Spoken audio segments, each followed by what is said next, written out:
ইতিপূর্বে হযরত মুহাম্মদ সাল্লাল্লাহু আলাইহি ওয়াসাল্লাম এর উপরে নবুয়ত আসেনি, কিন্তু তিনি হানিফ ছিলেন, একত্ববাদী ছিলেন। তখনকার সময়ে হানিফ বলা হতো যিনি মহান আল্লাহ তাআলাকে একমাত্র উপাস্য হিসেবে চিনতেন, কোনো শিরক, কোনো মূর্তি পূজা বা কোনো কুসংস্কারে অংশ নেন না। কিন্তু তার কাছে শরীয়ত বা ওহী এখনো আসেনি। নবী করিম সাল্লাল্লাহু আলাইহি ওয়াসাল্লাম কখনো মূর্তির সামনে মাথা নত করেননি, কোন রকম শরীক বা বাহ্যিক উপাসনার রীতিতে অংশ নেননি। তিনি সত্যবাদী, আমানতদার এবং সর্বদা পাপ কাজ থেকে বিরত থাকতেন। তিনি কখনো কোনো গান বাজনায়ও শরীক হতেন না। এমনই একটি ছোটবেলার ঘটনা। নবী করিম সাল্লাল্লাহু আলাইহি ওয়াসাল্লাম ছোটবেলায় মক্কার উপকণ্ঠে একটি ছেলের সঙ্গে ছাগল চরাতেন। তখন তিনি সেই ছেলেটিকে বললেন, তুমি আমার ছাগলগুলো দেখাশোনা করো, আমি মক্কাতে যাই এবং সেইখানে অন্যান্য যুবকের মতো যৌবন সংশ্লিষ্ট কবিতা আবৃত্তির অনুষ্ঠানে অংশগ্রহণ করি। সে বলল, আচ্ছা ঠিক আছে, তুমি যাও, আমি তোমার ছাগলগুলো দেখাশোনা করব।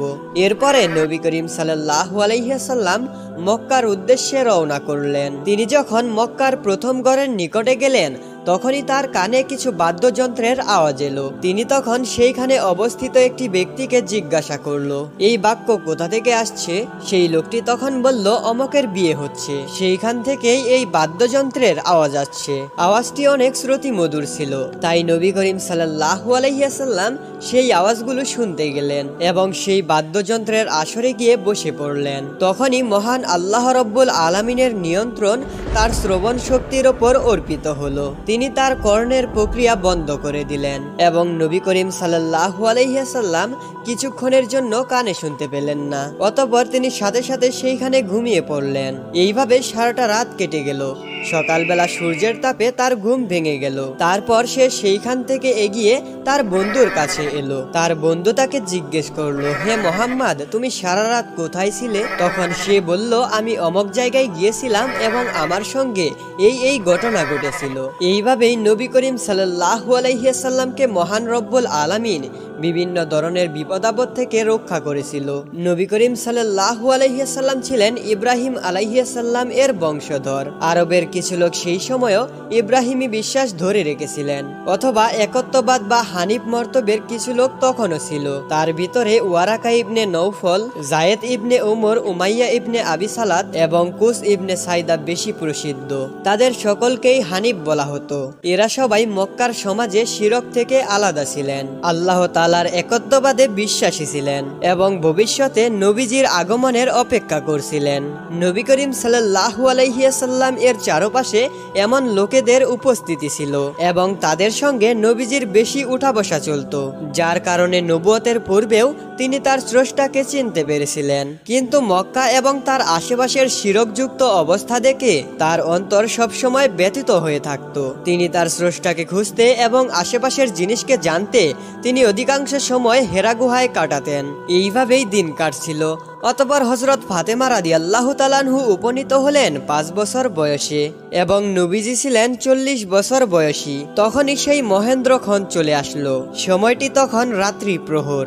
আকাশের মধ্যে চাঁদের আলো ঝলমল করছে এবং তার স্নিগ্ধতা ছড়িয়ে দিচ্ছে পৃথিবীর পাহাড়ের উপরে। রাত নেমেছে গভীর। এদিকে মক্কার কোলাহল, মানুষের হট্টগোল আর অন্ধকার জীবনধারা থেকে বহু দূরে বিশাল এক পাহাড়ের বুক চিরে নিঃসঙ্গভাবে দাঁড়িয়ে আছে বড় একটা পর্বত। তার নাম হচ্ছে জাবালে নূর, অর্থাৎ আলোর পাহাড়, এবং তার চূড়ায় লুকিয়ে আছে একটি ক্ষুদ্রতম গুহা, যাকে বলা হতো গারে হেরা। সেইখানে নীরবতা যেন কথা বলে আর রাত্রি যেন ধ্যানের সঙ্গী। সেই গুহার ভিতরে নীরবে বসেছিলেন একটি মহান ব্যক্তি।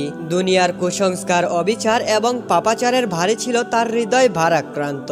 তিনি ছিলেন সত্য সন্ধানকারী এবং তিনি সেই সৃষ্টি জগতের মালিককে খুঁজছিলেন দিনের পর দিন, রাতের পর রাত। এই লোকটি আর কেউ নয়, আমাদের প্রিয় নবী মহান আল্লাহ তাআলার হাবিব হযরত মুহাম্মদ সাল্লাল্লাহু আলাইহি ওয়াসাল্লাম।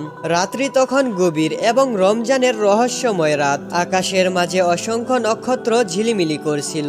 পর্বতমালা যেন আকাশের চাঁদের আলোয় ধোয়া ধোয়া। তখনই মুহাম্মদ সাল্লাল্লাহু আলাইহি ওয়াসাল্লাম গভীর ধ্যানে নিমগ্ন, নিঃশব্দে নীরবে সেইখানে বসে রয়েছেন। চারপাশ নিস্তব্ধ, চারিদিকে নীরবতার ছোঁয়া, কিন্তু তার অন্তর ছিল প্রার্থনার ভারে নিমগ্ন। ঠিক তখনই এক বিভীষিকাময় আলো গুহার নিঃসঙ্গতা ছেদ করে দিল। এক অবর্ণনীয় সত্তা, আকাশের নক্ষত্রের চেয়েও তিনি উজ্জ্বল ছিল, মানুষের রূপে তার সামনে দাঁড়িয়ে গেলেন। তার উপস্থিতিতে মুহূর্তের মধ্যেই গুহার অন্ধকারকে নিশ্চিহ্ন করে দিল। তিনি আর কেউ নন, তিনি হলেন হযরত জিবরাইল আলাইহিস সালাম, যিনি মানুষের রূপে নবীজির সামনে এসে হাজির হলেন। তার কণ্ঠ ছিল কঠিন, ধীর এবং বিশ্ব কাঁপানো। তিনি সেইখানে এসে বলে উঠলেন, ইকরা, অর্থাৎ পড়ো। তখন মুহাম্মদ সাল্লাল্লাহু আলাইহি সাল্লাম স্তব্ধ। তিনি বিস্ময়ে হতবাক হয়ে কাঁপতে কাঁপতে বলতে লাগলেন, আমি তো পড়তে জানি না। এরপর হযরত জিবরাইল আলাইহিস সালাম তাকে জড়িয়ে ধরলেন এবং এমনই এক জোরে চাপ দিলেন যেন তার শরীরের প্রতিটি রঙ্গ কেঁপে উঠল। মনে হলো শ্বাস বন্ধ হয়ে যাচ্ছে। এটা ছিল শুধু একটা আলিঙ্গন নয়, এটা ছিল আকাশ এবং পৃথিবীর সঙ্গরেখায় এক ঐশিক বাণী এঁকে দেওয়া। জিবরাইল আলাইহিস সালাম এরপর তাকে ছেড়ে দিলেন এবং আবার বললেন, ইকরা, অর্থাৎ পাঠ করো। তখনও নবী করিম সাল্লাল্লাহু আলাইহি সাল্লাম একই উত্তর দিলেন, আমি তো পড়তে জানি না।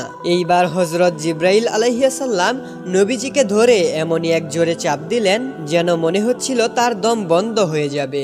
নবী করিম সাল্লাল্লাহু আলাইহি সাল্লাম ভয়ে কাঁপতে লাগলেন। এরপর হযরত জিবরাইল আলাইহিস সালাম তাকে বলল, ইকরা, অর্থাৎ তুমি পড়ো। নবী করিম সাল্লাল্লাহু আলাইহি সাল্লাম আগের মতোই একই উত্তর দিলেন। তিনি বললেন, আমি তো পড়তে জানি না।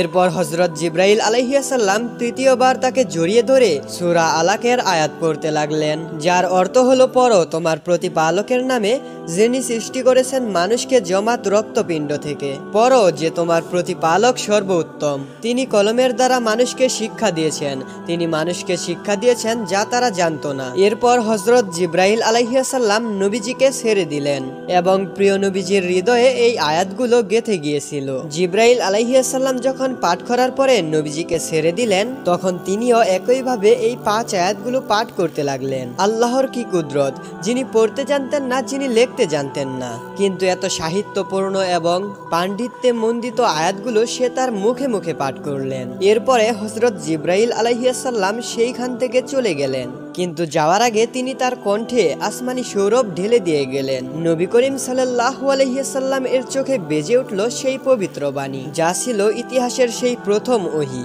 এই মুহূর্তে যেন সবকিছু থেমে গিয়েছিল। গুহার নিস্তব্ধতা, পাহাড়ের অন্ধকার, সকল কিছুই যেন থেমে গিয়েছে এই শব্দের কাছে। করুন আপনার প্রভুর নামে, যিনি আপনাকে সৃষ্টি করেছেন। আল্লাহর সেই বাণী যেন নবী করিম সাল্লাল্লাহু আলাইহি সাল্লামের হৃদয়ে নেমে আসলো গভীরভাবে।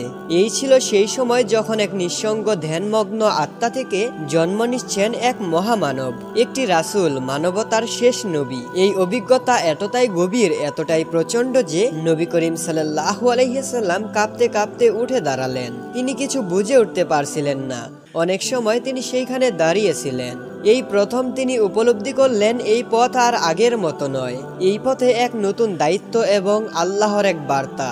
এই পথেই রয়েছে মানবতার মুক্তির সংগ্রাম। তার হাত পা কাঁপছে, তার স্পন্দন যেন ধীরে ধীরে বেড়েই উঠেছে। তিনি খুবই দ্রুত বের হয়ে আসলেন গুহা থেকে। তিনি সেইখান থেকে ধীরে ধীরে বেরিয়ে আসলেন। তার পুরো শরীর ঘামে ভিজে গিয়েছিল। তিনি কাঁপছিলেন, তার শ্বাস নিঃশ্বাস দ্রুত চলছিল। এটা যেন এক অজানা আশঙ্কা, এটা যেন এক বিস্ময়ের মাঝে হেঁটে চলা। তিনি ধীরে ধীরে হাঁটছেন, অনেক কষ্টে নিজের হৃদয় স্পন্দন ধীরে ধীরে কমিয়ে দিচ্ছে। কিন্তু তখনই ঘটে যায় আরেকটি অদ্ভুত ঘটনা। তিনি হঠাৎ করে আকাশের দিকে তাকালেন, আর যা দেখলেন তা ভাষায় প্রকাশ করার মতো নয়। তিনি দেখলেন পুরো আকাশ জুড়ে বিস্তৃত হয়ে আসছে এক বিশাল লোক, এতটাই বিশাল যে দিগন্তের এক প্রান্ত থেকে আরেক প্রান্ত পর্যন্ত কিছুই দেখা যাচ্ছে না। জিবরাইল আলাইহিস সালাম তার প্রকৃত রূপে উপস্থিত, 600 পাখা তার সঙ্গে। প্রতিটি পাখা যেন আকাশের প্রতিটি কোণ ঢেকে রেখেছে, আলো, গর্জন এবং এক অদ্ভুত মহিমা। প্রিয় বন্ধুরা, এটাই ছিল আজকের এই ভিডিওটি কেমন লাগলো অবশ্যই কমেন্টের মাধ্যমে জানান। আর এটার দ্বিতীয় পর্ব দেখতে চাইলে কমেন্টে বলুন।